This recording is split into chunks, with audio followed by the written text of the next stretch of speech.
মুসলমান ভাইদের প্রতি সালামু আলাইকুম, হিন্দু দাদার প্রতি নমস্কার, অন্যান্য জাতির প্রতি আন্তরিক প্রীতি ও শুভেচ্ছা ভালোবাসা রইল। আজকে আপনাদের মাঝে এমন একটি বিদ্যা দিব, কখনো কল্পনা করতে পারবেন না, বাড়ি বসে থেকেই করতে পারবেন। আমি বাংলাদেশের মধ্যে ছোট একজন তান্ত্রিক, আমার ঊর্ধ্বে যারা আছে তাদের পায়ের ধুলার যোগ্যতা আমার নেই। তাই আজকে যে সাধনটা আমি দিয়েছি,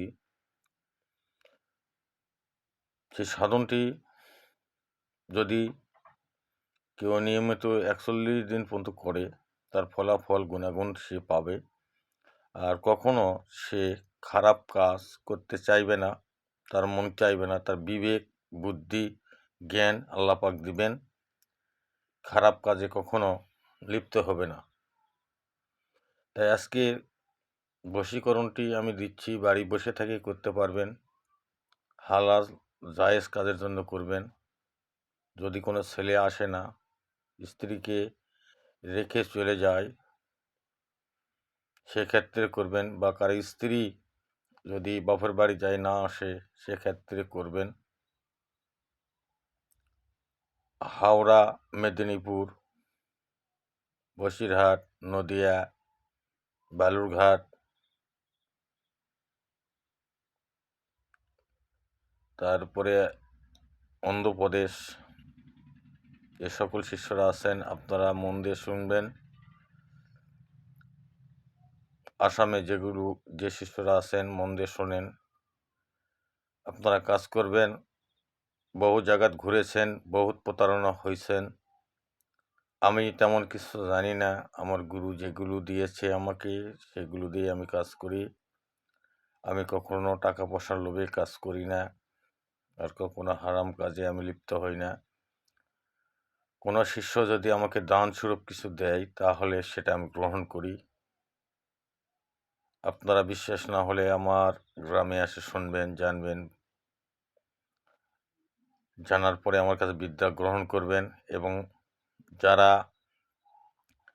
অসুস্থ হয়ে গেছে, বহু দিন থেকে বান বিদ্যা জর্জরিত হয়ে গেছেন, ভালো হচ্ছেন না, আমার কাছে আসবেন। আল্লাহ পাকের অসীম দয়ায়, আমার পীরে কামেল মুর্শিদ বরপির সাহেব আব্দুল কাদের জিলানী রহমতুল্লাহ আলাইয়ের দোহায় আমি এই রোগীটাকে চিকিৎসা করে থাকি। দানস্বরূপ কিছু হাদিয়া নিয়ে করে থাকি। যারা একবারে অসহায় গরিব, তাদের জন্য আমি ফ্রিতে চিকিৎসা করি। তাই যারা বিদ্যা শিখবেন, আমাকে যদি বিশ্বাস হয়, আমার বিদ্যা যদি সঠিক হয়ে থাকে, তাহলে আমার কাছে যোগাযোগ করবেন।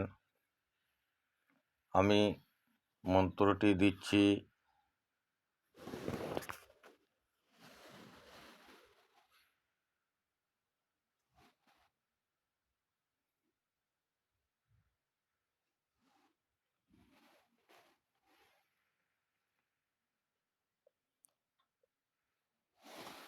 আমি নিয়মটি বলে দিব, কারণ আমার মন্ত্র স্ক্রিনশট করে বহুত গুরু হয়েছে, বহুত ইউটিউবার হয়েছে, লক্ষ লক্ষ টাকা কামাই করতেছে। আমার দরকার নেই, আমি দোয়া করি তারা করে খাক, তারা বড় হোক। আমি কখনো কাউকে অভিশাপ দেব না। আর আমার প্রতি যদি কেউ গীবত মিথ্যা আচরণ করেন, তাহাজ্জুদের নামাজ পড়ে আমি আল্লাহর কাছে ফরিয়াদ করব, আল্লাহ তার বিচার করবেন। আমি নিজে হাতে কিছু করব না, আমি মহান আল্লাহ তাআলার কাছে বিচার দিব। আমার মুর্শিদ বরপির সাহেব আব্দুল কাদের জিলানী রহমতুল্লাহ আলাইহির বিচার দিব, তারাই বিচার করবে। তাই লক্ষ লক্ষ টাকা দিয়ে আমার কাছে বিদ্যা শিখতে হবে না। তাই কখনো আমি বড় কথা বলি না। প্রথমে যদি কাউকে খাওয়ান, তাহলে এতটুকু বিদ্যায় যথেষ্ট। যদি কাউকে খাওয়ান, তাহলে শনিবার দিনকে আপাং গাছের শিকড় সূর্য উদয়ের সময় তুলবেন। আর সাদা লজ্জাবতী গাছের শিকড় তুলবেন শনিবার দিন, মঙ্গলবার দিন, অমাবস্যার মাত্র 51 বার মন্ত্র পড়ে ওই দুটি গাছ একত্র করে ভালো করে বাটে বাম কিনা আঙ্গুলে রক্ত দিয়ে খাওয়াবেন। খাওয়ানো বিদ্যা কাকে বলে আপনারা বুঝতে পারবেন, এবং এই বিদ্যা নাজায়েজ কাজে খাটাবেন না। এই বিদ্যা নাজায়েজ কাজে খাটাবেন না।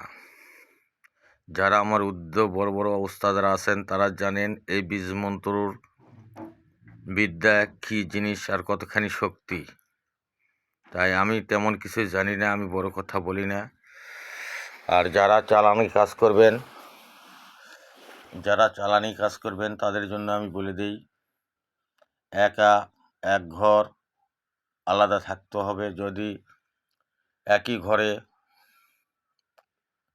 বিবি, স্ত্রী, কন্যার যাই বোঝেন সন্তান সহ থাকেন, ওই ঘরে কাজ করা যাবে না এবং একক ঘর লাগবে। সর্বপ্রথম ছেলে মেয়ের পূর্ণ ঠিকানা সহ 2খানা ছবি লাগবে, ছেলের একটা মেয়ের একটা। তারপরে আপনারা যদি মেয়ে কাজ করেন বা ছেলে কাজ করেন, শ্মশানে যাবেন, চিতা থাকে, কোনো চিতাতে এক চিতাতে যদি নারী পুরুষ দুটোই পড়ে তাহলে এক মাটি হবে। আর যদি আলাদা আলাদা নদীর ধারে বিভিন্নভাবে বিভিন্ন চিতা তৈরি করে পড়ে, তাহলে ছেলের মাটি লাগবে, ছেলে পোড়ানো মাটি লাগবে, মেয়ে পোড়ানো মাটি লাগবে। মেয়ে পোড়ানো মাটি দিয়ে একটা পুতুল তৈরি করতে হবে মেয়ে, ছেলে পোড়ানো মাটি দিয়ে একটা পুরুষ পুতুল তৈরি করতে হবে এবং আকৃতি সব তৈরি করতে হবে। করার পরে ওই পুতুলের উপরেই বুকের মাঝখানে মেয়ের ছবি লাগাই দিবেন, নামসহ ঠিকানা লিখবেন। ছেলেটার একইভাবে লিখবেন, লিখে নাম ঠিকানা লিখে আসন সাজাবেন,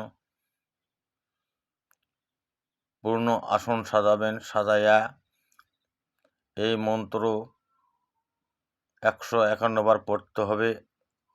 জাগ্রত আউচান্ডালের হাড্ডি থাকতে হবে। বিদ্যা অত সহজ না।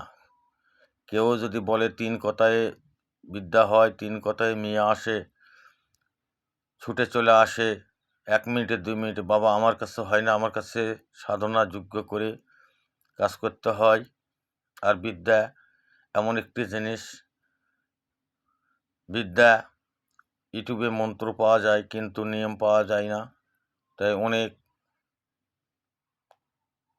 চ্যানেলে অনেক রকম মন্ত্র দিয়ে থাকে, যে যাক ভালো লাগে সে তাই দেখ, আমার কোনো যায় আসে না। আমার যারা প্রকৃত শিষ্য তারা কাজ করেন, আমি অনুমতি দিলাম। আর অবশ্যই কাজ করার সময় আমার কাছে ফোন দিয়ে অনুমতি নিতে হবে। যখন দুটি মেয়ে যদি আনেন, মেয়ের ছবির ওই পুতুলের উপর ছেলের ছবি উঠাই দিতে হবে, বা ছেলেকে যদি আনেন ছেলের উপরে মেয়ের ছবি উঠাই দিতে, ওই পুতুল তুলাই দিতে হবে। দিয়ে আউচান্ডালের জাগ্রত হার বা জারক সন্তানের অরিজিনাল হার যদি কারো কাছে থেকে থাকেন তারা করতে পারবেন। একবারকে মন্ত্র পড়বেন, একটাকে টান দিবেন উপর দিকে নিচ দিকে।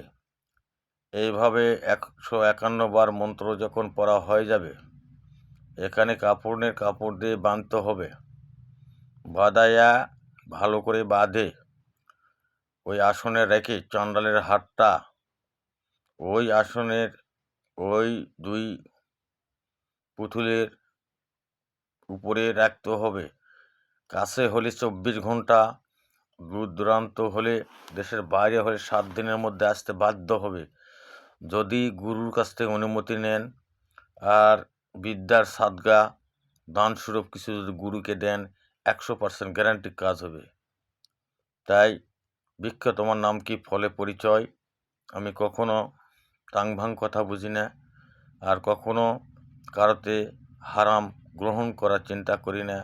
আমি দরকার হলে 10 বাড়ি ভিক্ষা করে খাবো, তবুও কিন্তু হারাম টাকা গ্রহণ করি না। আমার মুখের কথা বিশ্বাস যদি না হয়, আপনারা আমার এলাকায় আসে জানবেন, শুনবেন, বুঝবেন, তারপর কাজ করে নেবেন, কাজ শিখবেন। গ্যারান্টি সুক্ত কাজ পাবেন যদি আমার আত্মার সাথে আত্মা মিলে ভালোবাসা, প্রেম ভালোবাসা যদি তৈরি করতে পারেন। বিদ্যা কী জিনিস দেখবেন, এবং তোমাকে দেখে মানুষ অবাক হয়ে যাবে যে এগুলো কিভাবে সম্ভব। সব বিদ্যা, সব নিয়ম চ্যানেলে ছাড়া পারবো না। আমার গুরুর নিষেধ, দাদা গুরুর নিষেধ। তাই আমি, যারা আমার শিষ্য তারা শিষ্য না, তারা আমার সন্তানের মতো আমাকে স্নেহ শ্রদ্ধা করবে। আমি সন্তানের মতো তাদেরকে দেখশন করব। তাকে যত রকম বিদ্যা লাগে আমি দিব। বিশ্বাস না হলে আমার কাছে আসার প্রয়োজন নেই, আমার কাছে বিদ্যা শিকারও প্রয়োজন নেই, কাজ করে নেওয়ার দরকার নেই। আমার চ্যানেলতে সরে থাকবেন। আমি কারো ধার ধারি না, কারো টাকা নিয়ে তুমি চলি না। আল্লাহর দিন আল্লাহ পার করে। তাই যদি কেউ কষ্ট পেয়ে থাকেন ক্ষমা করবেন, আর ভালো লাগলে আমার সাথে যোগাযোগ করবেন। বিদ্যা কী জিনিস দেখবেন, বুঝবেন, জানবেন, নেবেন। তাই ভালো থাকেন, সুস্থ থাকেন। আসসালামু আলাইকুম।